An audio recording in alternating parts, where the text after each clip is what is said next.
Hi, it's Marisa Murgatroyd, founder of Live Your Message. Welcome to day 12 of the 30-day video challenge. That means you've been doing a dozen days of getting yourself out there on camera.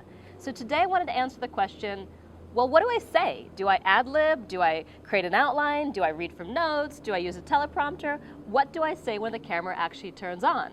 So before I answer that question, I wanted to give you a little bit of a note about my background, because I've told you in the past that you should have a background that supports what you're going to say and your message. So I didn't get evicted from my house. I'm not living under the railway tracks. This background has nothing to do with what I'm going to say today. I just felt like taking a walk, and I thought this place was kind of cool. So let's mix it up a little bit and enjoy the background and the spaciousness in the shot.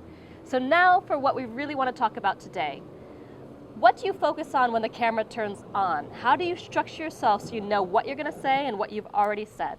So it's really quite simple. I don't recommend just ad-libbing off the cuff. The reason why is that people aren't going to pay attention if you aren't organized, if your thoughts aren't organized, if you don't have a clear direction that you're going. So what I recommend is simply to bullet point what you want to say by starting with, if people are going to leave this video with one thing, what would it be? What's the number one point that I want to make in this video that's super important for people to get? In this case, my main point is how to structure your thoughts before you start recording so you come away with a well-organized and effective video, right? And then you think about what are the 3 to 5 bullet points or sub-points you need to make so people come away with that outcome. So once you know your number one point and you know your 3 to 5 bullet points, you can either keep them in your mind so you know where you're going, or you can have notes behind the camera that just say 1, 2, 3, 4, 5, so you're not looking down at notes all the time and distracting yourself and losing connection with your audience.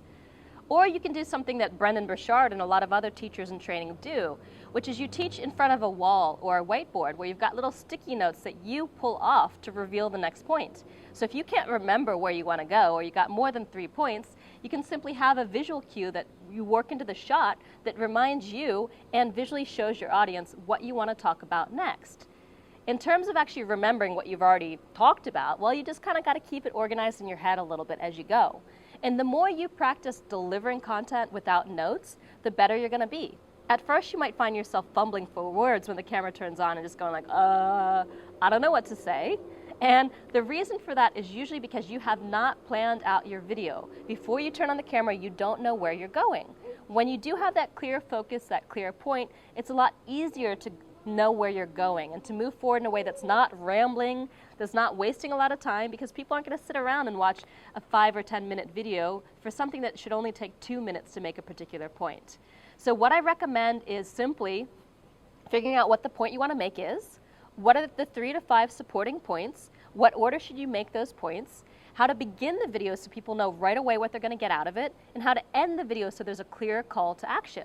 So what I'm going to tell you today is to subscribe to my YouTube channel so you can get notified every single time I release a new video, so you continue to get tips and tricks on using video to really build your business and deepen your connections with your tribe. So as you can see, I had a clear arc from where I started to the sub-points I wanted to make, all the way through to the call to the action at the end. And that's all you got to do. So I didn't write all this down ahead of time. I simply organized the main point and the sub-points in my brain as I walked to our location. So when the camera started to roll, I knew where I was going. And simply by knowing where I was going, I can talk with focus. And the other thing that helps me out is I got the practice. I've been kind of doing this for a long time. So I understand that you got to tell people what they're going to learn, why it's important, what would happen if they don't learn it, which means you turn on the camera and you go, I don't know what to say, or you ramble and lose your audience. And then at the end, you summarize what they learned and why it's significant. Again, so it's as easy as that, and all you got to do is practice and start to put this into action right away.